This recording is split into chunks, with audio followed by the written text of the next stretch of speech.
बिस्मिल्लाहिर्रहमानिर्रहीम। अस्सलाम वालेकुम क्लास। अच्छा, तो क्लास हमने ना लास्ट लेक्चर के अंदर हमने चीज़ें पढ़ी थी सिलेक्शन के बारे में। ठीक है, था वैसे वो भी कंट्रोल स्ट्रक्चर ही, लेकिन उसमें हमने जो सिलेक्शन क्राइटेरिया मतलब सिलेक्ट कैसे करते हैं, कौन से कोड का कैसे जो भी चलना होता है वो कैसे चलता है, वो सारी चीज़ें डिस्कस की थी। ठीक है, उसके अंदर हमने सबसे पहले इफ़ कंडीशन पढ़ी थी, फिर हमने इफ एल्स पढ़ी थी उसके बाद हमने कंपाउंड स्टेटमेंट देखी थी, इफ का सिंटैक्स देखा था। ठीक है, उसके एंड पे हमने स्विच स्ट्रक्चर देखे थे। ठीक है, आज का जो लेक्चर है ये भी कंट्रोल स्ट्रक्चर के बारे में है, लेकिन इसके अंदर ना हम देखेंगे कि अगर कोई हमने कोड का कोई खास पोर्शन रिपीट करना हो तो वो कैसे करते हैं। ठीक है, इसके अंदर हम रेपिटेशन पढ़ेंगे, जिसके अंदर हम मेनली 3 लूप्स पढ़ेंगे। एक सबसे पहला लूप्स पढ़ेंगे वो वाइल लूप्स होगा, उसके बाद हम पढ़ेंगे डू वाइल लूप्स पढ़ेंगे। ठीक है, और उसके बाद हम पढ़ेंगे फॉर लूप। आई थिंक मैं ट्राई करूंगा कि ये वाली वीडियो छोटी छोटी रखूं, एक वीडियो के अंदर एक ही मैं लूप्स कवर करूंगा। आई थिंक ठीक है, लो जी स्टार्ट करते हैं हम। ये हो गए हमारे जो इस लेक्चर के ऑब्जेक्टिव है। ठीक है, इसके अंदर हम पढ़ेंगे कि जो हमारे लूप्स हैं होते क्या हैं, फिर हम देखेंगे कि लूप्स की ज़रूरत क्यों पेश आती है, फिर हम देखेंगे कि लूप्स का सिंटैक्स क्या होता है। सबसे पहले हम वाइल लूप्स का देखेंगे, फिर हम डू वाइल लूप्स का देखेंगे, एंड पे हम फॉर लूप्स का भी देखेंगे। ठीक है, इसके अंदर अगर हमने वेरिएबल डिक्लेयर किए हो तो ईच वेरिएबल को हम कैसे अपडेट कर सकते हैं। अगर किसी चीज़ को कंट्रोल करना हो तो काउंटर की वैल्यू को हम इनिशियल 0 से इनिशियलाइज करवा के काउंटर की वैल्यू को हम कैसे यूज़ कर सकते हैं। इस सारों को हम एक एक करके ना देखेंगे। लो जी, सबसे पहले हम पढ़ेंगे कि वाइल लूप्स क्या होता है। वाइल लूप्स का ये C++ के अंदर जनरल सिंटैक्स है। ठीक है, वाइल लिखते हैं, फिर आगे ब्रैकेट के अंदर एक्सप्रेशन लिखा होता है, फिर ये स्टेटमेंट लिखी होती है। ठीक है, ये जो वाइल है ये एक रिजर्व वर्ड है, और जो एक्सप्रेशन है ये एक लॉजिकल एक्सप्रेशन होता है, जिसकी वैल्यू फाइनली या तो ट्रू एवेल्यूएट होती है या फॉल्स होती है। ठीक है, इस एक्सप्रेशन की जगह के ऊपर कोई ना कंपाउंड एक्सप्रेशन भी आ सकता है। जो कंपाउंड एक्सप्रेशन का मतलब है कि 2 या 3 एक्सप्रेशन जो एंड या आर ऑपरेटर के साथ आपस में कंबाइन हुए होते हैं। ठीक है, और ये जो एक्सप्रेशन होता है ये असल में कंडीशन है, ये डिसाइड करती है कि जो वाइल लूप के अंदर ये जो स्टेटमेंट लिखा है ना, ये वाइल लूप की बॉडी है। इस स्टेटमेंट ने चलना है या नहीं चलना ये डिपेंड करती है इस एक्सप्रेशन के ऊपर। ठीक है, इसको जो एक्सप्रेशन है इसको डिसीजन मेकर भी बोलते हैं। ठीक है, ये लॉजिकल एक्सप्रेशन होता है। मैंने आपको पहले बताया कि इसकी वैल्यू या तो ट्रू आती है या फॉल्स आती है। ठीक है, और ये जो नीचे स्टेटमेंट लिखी इसको बॉडी बोलते हैं। ठीक है, ये लूप्स की बॉडी है। और ये जो पेरेंथीसिस है ये इसका, जैसे वो हमने पहले इफ का पढ़ा था ना, इफ लिखते थे फिर आगे पेरेंथीसिस के अंदर एक्सप्रेशन की वैल्यू लिखते थे। ठीक है, और जो पेरेंथीसिस होती थी वो इफ की सिंटैक्स का हिस्सा होती थी। ठीक है, अगर वहाँ पे भी पेरेंथीसिस के बगैर लिखते थे तो वो एरर दे देता था। यहाँ पर भी अगर पेरेंथीसिस के बगैर लिखेंगे तो ये एरर दे देगा। सही है, ये हो गया हमारा वाइल लूप्स का फ्लो चार्ट। ठीक है, इसमें देखें ये ऊपर से अगर प्रोग्राम स्टार्ट हो रहा है तो ये उसका एक्सप्रेशन है। ठीक है, एक्सप्रेशन की वैल्यू या तो ट्रू आएगी या फॉल्स आएगी। अगर ट्रू आ गई तो ये ये वाली स्टेटमेंट चला देगा, फिर वापस जाके इस एक्सप्रेशन की वैल्यू चेक करेगा, फिर अगर ट्रू हुई तो फिर ये स्टेटमेंट चला देगा। ये स्टेटमेंट चलती रहेगी अनटिल के इस एक्सप्रेशन की वैल्यू है जो अगर ट्रू आती रहेगी। इसका मतलब है जब भी वैल्यू ट्रू आएगी ये स्टेटमेंट चला देगा। तो इसका मतलब है कि स्टेटमेंट कब नहीं चलाएगा, जब इस एक्सप्रेशन की वैल्यू फॉल्स हो जाएगी। अगर इस एक्सप्रेशन की वैल्यू फॉल्स हो गई तो क्या करेगा कि वो आगे चला जाएगा। ये जो इन्फिनिट लूप लिखा है इसका मतलब है ये कि इस एक्सप्रेशन की वैल्यू ऑलवेज ट्रू रहे, कभी इसकी वैल्यू फॉल्स होए ही ना। तो इससे क्या होगा, तो ये एक्सप्रेशन क्या करेगा, इसकी वैल्यू ट्रू होगी, स्टेटमेंट चलाएगा, वापस आके फिर चेक करेगा, इसकी वैल्यू फिर ट्रू होगी, फिर वापस स्टेटमेंट चला देगा। इसका मतलब है कि ये तो लगा रहेगा जब तक हम अपना कंप्यूटर ऑन रखेंगे, जब तक हम प्रोग्राम रन करते रहेंगे तो ये इस लूप से बाहर ही नहीं आएगा। इसका मतलब है कि ये इन्फिनिट लूप के अंदर चला जाएगा। ठीक है, तो इसका मतलब है ये एक्सप्रेशन की वैल्यू हमें कुछ इस तरह सेट करनी होगी कि किसी ना किसी पॉइंट के ऊपर आके ये वाली एक्सप्रेशन की वैल्यू फॉल्स हो और जो हमारा कंपाइलर है वो लूप से बाहर आ जाए। वरना अगर इन्फिनिट लूप के अंदर चला गया तो कोड हमारा स्टक होकर रह जाएगा, कोड आगे एग्जीक्यूट ही नहीं होगा। ठीक है, लो जी हम वाइल लूप्स को समझते हैं एग्जाम्पल के थ्रू।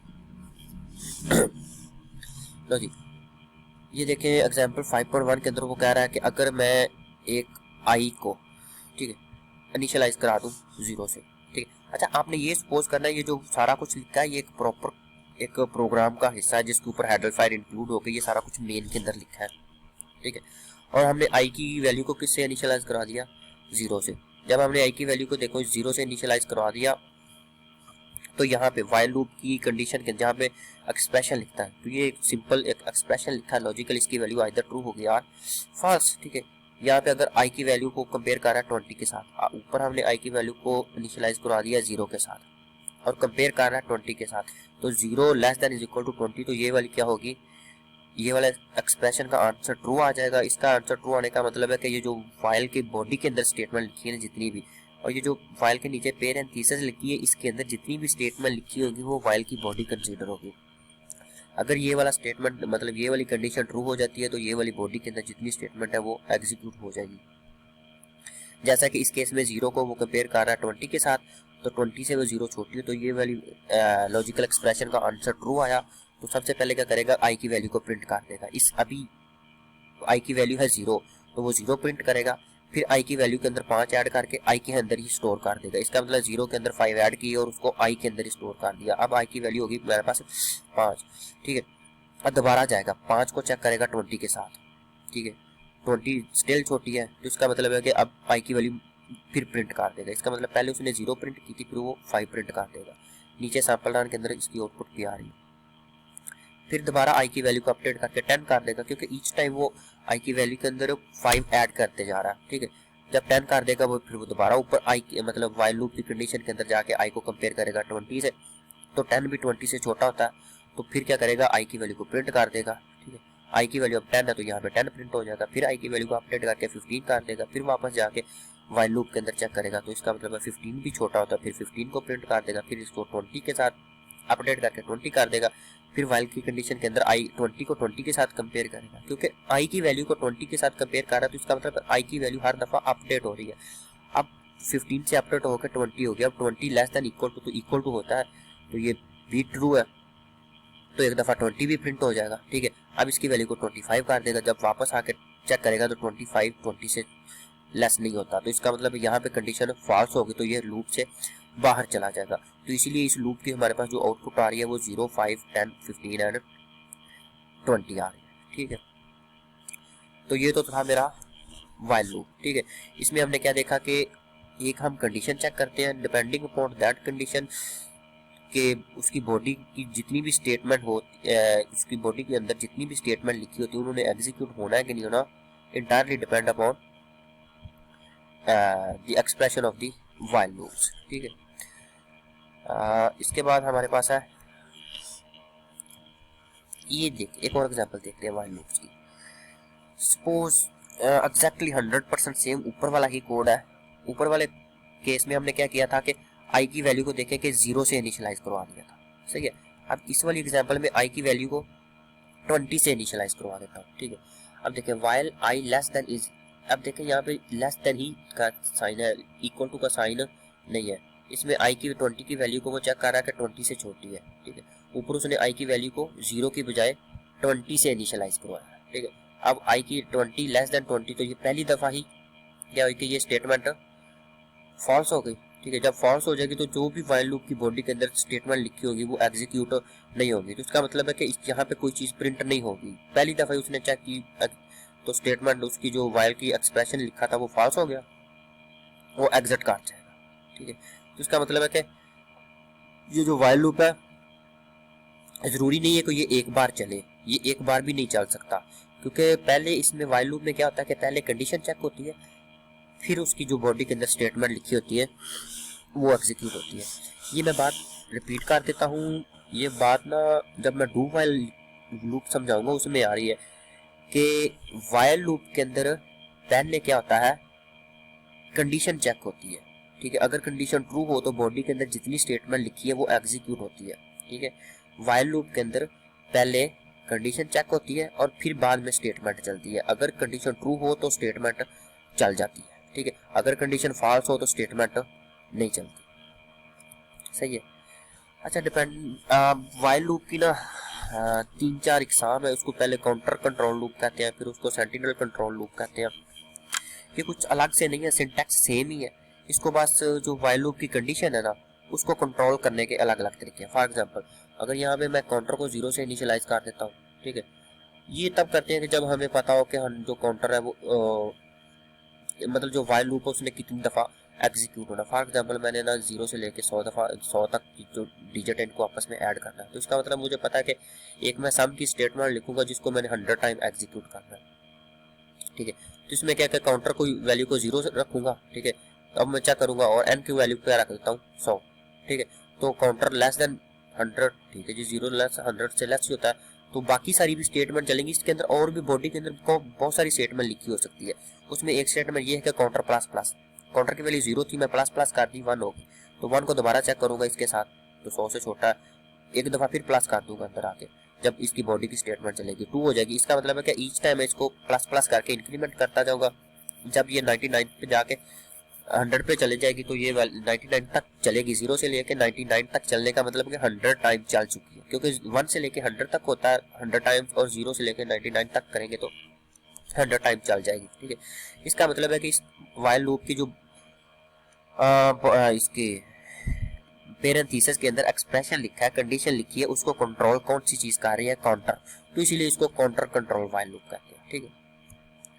अब हमारे पास है sentinel control while loop. Sentinel control while loop का मतलब है कि हम यूजर से कोई वैल्यू इनपुट करवा रहे होते हैं, ठीक है, उसकी बेस के ऊपर डिसीजन लेते हैं कि ये व्हाइल लूप की बॉडी चलनी है कि नहीं चलनी। फॉर एग्जांपल, आपने एक एग्जांपल सुनी होगी कि जब हम इसके ना फोन के ऊपर किसी ना कंपनी वालों को कॉल करते हैं तो वो कहते हैं कि एक दबाएं, press 1 for Urdu, press 2 for English, और प्रेस 3 फॉर के अगर नुमाइंदे से बात करनी है, और एंड पे वो कहता है कि प्रेस 0 फॉर एग्जिट।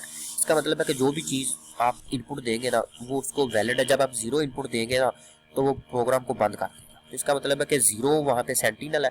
सेंटिनल का मतलब है कि एक ऐसी इनपुट करवा रहा है जिसकी वजह से ये जो व्हाइल लूप की कंडीशन है वो फॉल्स हो जाएगी, और फॉल्स होने के बाद क्या होगी कि वो लूप से बाहर चली जाएगी, ठीक है। तो इसका मतलब है कि जो वेरिएबल की कंडीशन है वो एक सेंटिनल कंट्रोल कर रहा है। सेंटिनल एक नंबर भी हो सकता है, कोई वेरिएबल भी हो सकता है, कोई स्पेशल सिंबल भी हो सकता है, ठीक है। आप 5.4 और 5.5 जो एग्जांपल है ना बुक की, DS मलक की बुक की, ठीक है, वो देखना, वो सेंटिनल कंट्रोल व्हाइल लूप के बारे में है, ठीक है।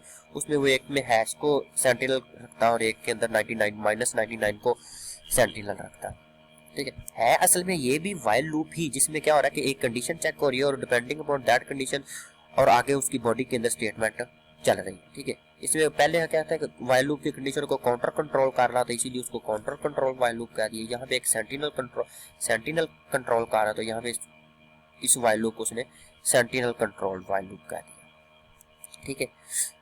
आई थिंक एक बात व्हाइल लूप के बारे में और है कि व्हाइल लूप के बारे की जो कंडीशन है ना वो सिंपल की बजाय कम्प्लेक्स कंडीशन भी हो सकती है, ठीक है।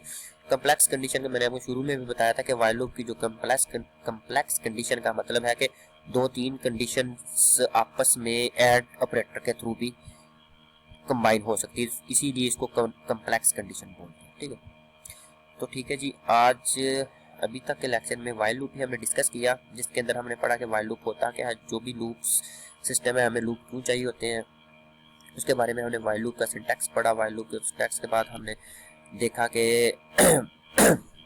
सेंटिनल कंट्रोल व्हाइल लूप क्या होता है, काउंटर कंट्रोल व्हाइल लूप क्या होता है, और उसके एंड पे हमने देखा कि जो कंडीशन होती है ना ये वाली, ये सिंपल कंडीशन होने की बजाय कम्प्लेक्स कंडीशन भी हो सकती है।